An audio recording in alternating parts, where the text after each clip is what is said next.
بسم الله الرحمن الرحيم. النهاردة بقى هعمل معاكم أكلة جميلة جدا وسريعة وخفيفة وكله بيحبها كبير وصغير.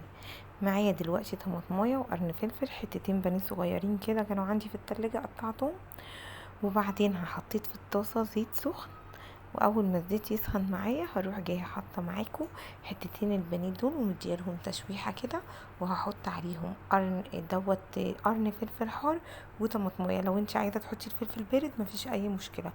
والفراخ دي انا كنت متبلاها، كانت عندي في التلاجة في بصلايه. هنعمل اسرع طبق مكرونه بقى هتاكلي صوابعك وراه. اللهم بارك، حاجه كده تحفه، سريعه وجميله ومش مكلفه خالص وعلى قد الايد خالص خالص. دلوقتي بقى انتي هتيجي لما تيجي تعملي الكميه اللي انا عملتها ديت زي ما انتي عايزه بقى هتحطي الصوص هنا معاكي. حطيت 3 معالق صلصه كبار. عايزه تزودي اكتر مفيش اي مشكله. طعم حته الفريخ اللي فيها مع الفلفل بتدي طعم تحفه. اللهم بارك.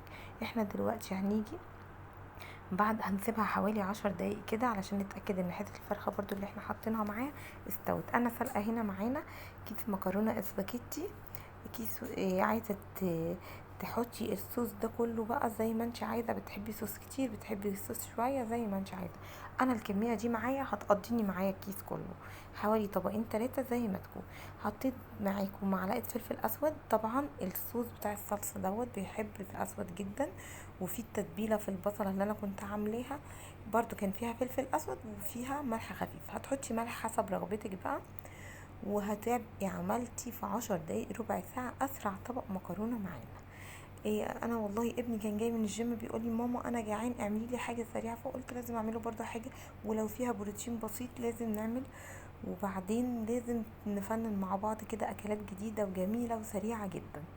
دلوقتي جبت معاكي اهوت المكرونه، هحط بقى عليها الصوص. انا الصوص ده هيقضي معايا كيس المكرونه كله، يعني 3 اطباق تقريبا. اللهم بارك. عايزه تزودي بقى الطماطم مفيش اي مشكله، عايزه تزودي بقى الفراخ كل واحد حسب رغبته. لكن انا عامله لك بس دي حاجه سريعه جدا وخفيفه. شايفه بقى ما شاء الله، مش عايزه اقول لك على الطعم، حاجه كده تحفه. ويا ريت ما تبخلوش عليا بلايك وشير لو عجبتكم الطريقه والوصفه خفيفه وجميله وعلى قد الايد جدا جدا.